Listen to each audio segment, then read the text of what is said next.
qualquer outro acréscimo. Adianta ainda que a Procuradoria-Geral de Justiça do Estado do Maranhão enviou o anteprojeto de lei complementar, já aprovado, portanto, pelo Colégio dos Procuradores de Justiça do Estado do Maranhão, em 12 de maio último, e adveio também aos autos a informação de que o referido projeto foi aprovado pela Assembleia Legislativa Estadual.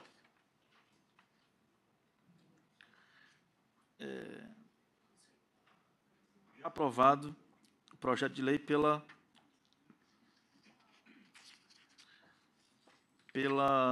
Assembleia Legislativa Local.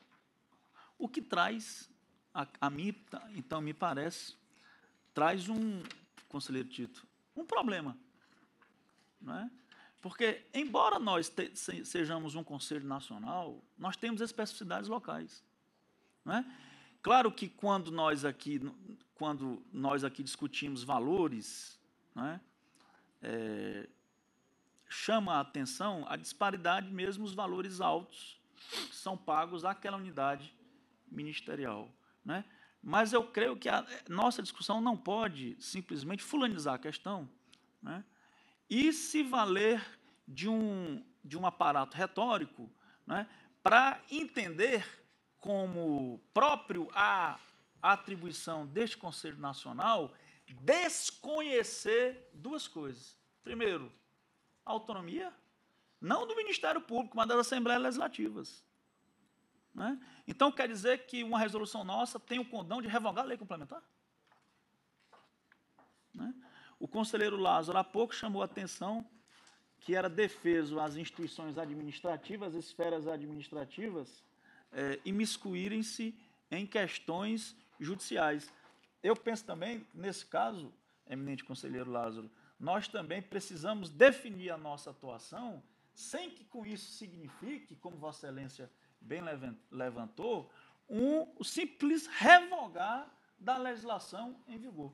Sendo assim, senhor presidente, não constatei o pagamento acima do teto legal em relação tanto aos promotores, quanto à corregedora, quanto à procuradora-geral, né?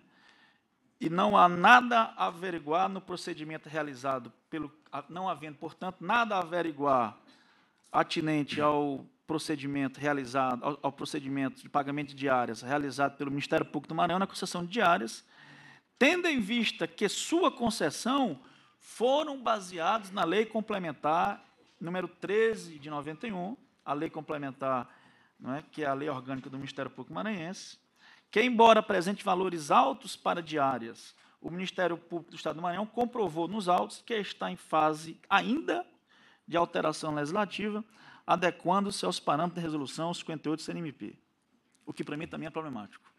Ante o exposto, tendo em vista que o conjunto probatório produzido revela a obediência à Lei Complementar número 13 de 91 e que o Ministério Público do Estado do Maranhão já tomou as medidas cabíveis para se adequar à resolução do Conselho, para mim, aqui, esta medida cabível seria uma faculdade, não determinação, com a aprovação do anteprojeto de lei, alterando a legislação sobre o assunto, voto com fulcro no artigo 46.10, a linha B do regimento interno deste Conselho, pelo arquivamento do feito. Como voto, senhor presidente?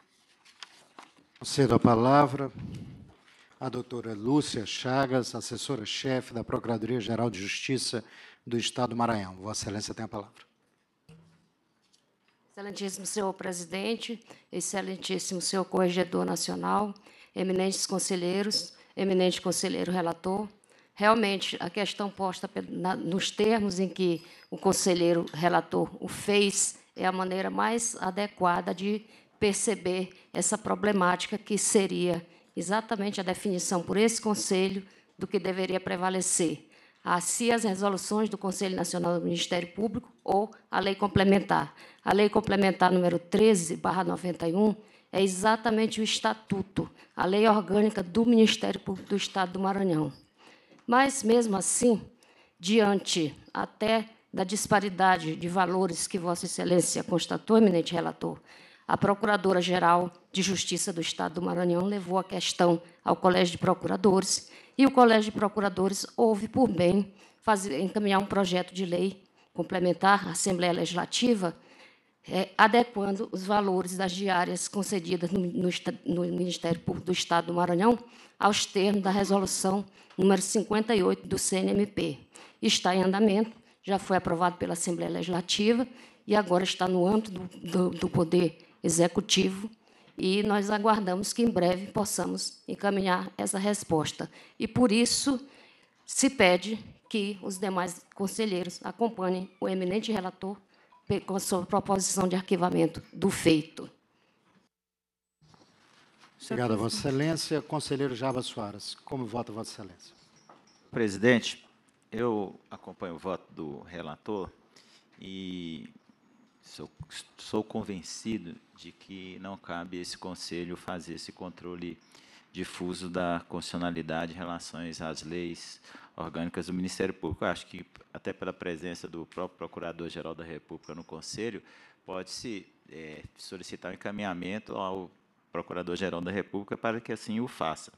E fico imaginando uma situação do administrador, do Procurador-Geral administrador, tendo uma lei orgânica e uma resolução do Conselho em qual seguir. Nos dois casos, ele pode estar sujeito aí a contestações, dependendo da opção que desejar. Até acho que o Conselho, no julgamento de casos específicos, pode deixar de aplicar uma legislação em homenagem ao princípio constitucional. Mas, no caso concreto, como bem relatado pelo eminente conselheiro professor Luiz Moreira, entendo que a Procuradora-Geral de Justiça, no caso, agiu conforme a legislação. E, por fim, quero registrar que os representantes, como cidadãos, eles têm outros instrumentos para contestar algum ato administrativo que possa ferir o princípio, por exemplo, da razoabilidade na concessão de diárias. Dessa forma, acompanho o eminente relator. Conselheiro Alessandro. Eu, da mesma forma que acompanho integralmente o voto do conselheiro Luiz Moreira, também as colocações aqui feitas pelo conselheiro Jarbas, e firmo o posicionamento, porque acompanhei o Conselho praticamente desde o início e vejo que há oscilações desse Conselho com relação ao posicionamento sobre a declaração de inconstitucionalidade de leis orgânicas dos Ministérios Públicos Estaduais. Então, o Conselho realmente tem o poder de fiscalizar, mas ele tem também o dever de preservar a autonomia do Ministério Público brasileiro, não apenas dos estados, mas também do Ministério Público da União. Então, nós tivemos aqui 2 julgamentos, foi a questão aqui que o doutor Lázaro colocou, e agora esse um em tese em benefício, outro em prejuízo do membro, mas o fato é que as leis orgânicas do Ministério Público têm que ser preservadas, e é dever do Conselho preservar essas leis. Conselheiro Tito.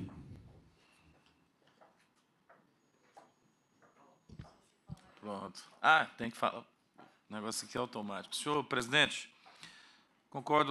voto com o conselheiro Luiz Moreira e concordo plenamente que uma lei ela só pode ser revogada ou deixar de ser aplicada quando ela só pode ser revogada pelo mesmo procedimento e pelos mesmos órgãos que a criaram, ou pelo Poder Judiciário em controle difuso ou direto da constitucionalidade dela. Portanto, concordo plenamente que o Conselho não pode revogar uma lei, como o conselheiro Jarbas disse. Qual a situação do administrador diante de uma determinação do Conselho e de uma determinação da lei? Evidentemente que tem que responder conforme determina a lei. Voto com o conselheiro Luiz Moreira. Conselheiro Lázaro. Egrégio Conselho, numa federação como a nossa, há de ser respeitada, há de prevalecer a legislação estadual que trata de matéria própria do Estado, de modo que eu acompanho o eminente relator. Conselheiro Jefferson. Eu entendo que nessa hipótese em concreto não se está tratando de revogação de lei complementar área estadual.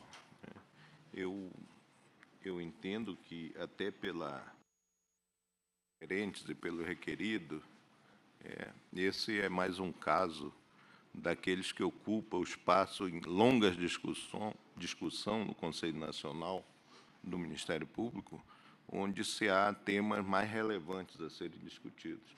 De forma, presidente, que eu não estou convencido dessa situação e eu vou pedir vista. Perfeito.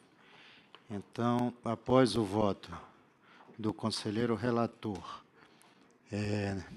no sentido da improcedência do pedido, acompanhado pelos conselheiros Jarbas Soares, Alessandro, Tito e Lázaro, pediu vista o conselheiro Jefferson Coelho.